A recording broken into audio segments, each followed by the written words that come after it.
আমার এই 61 জীবনে এত সুন্দর একটা ভোট আমি দেখিনি। প্রশাসন যদি চায়, যদি মানে নিরপেক্ষ ভূমিকা পালন করে, এইবারে এই আজকে যে নির্বাচন হলো সে নির্বাচনের মতো তাহলে দুর্নীতিমুক্ত সমাজ ব্যবস্থা তৈরি করা খুব একটা কঠিন কাজ হবে না। আমি চাঁদপুরের রিটার্নিং অফিসার থেকে আরম্ভ করে সকলকে যারা এই সাথে জড়িত ছিল সবাইকে আমি ধন্যবাদ জানাচ্ছি যে অক্লান্ত পরিশ্রম করে এত সুন্দর একটি নির্বাচন করেছে।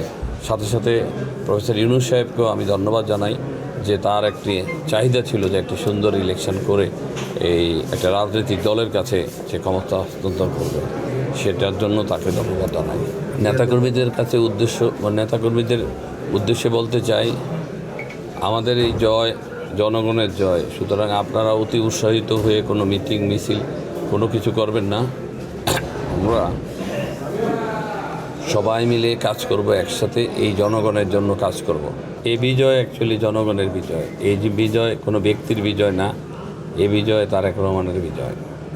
আমরা চাই যে এই জনগণের বিজয়কে ধরে রেখে দুর্নীতিমুক্ত সমাজ ব্যবস্থা তৈরি করতে দোয়া করবেন যেন তারেক রহমান এই দেশে প্রধানমন্ত্রী হলে আমরা এই কাজগুলো প্রথম মানে দুর্নীতিমুক্ত একটা সমাজ তৈরি করার জন্য সকলে মিলে আপনাদের সহযোগিতা নিয়ে আমরা এটা আরম্ভ করব।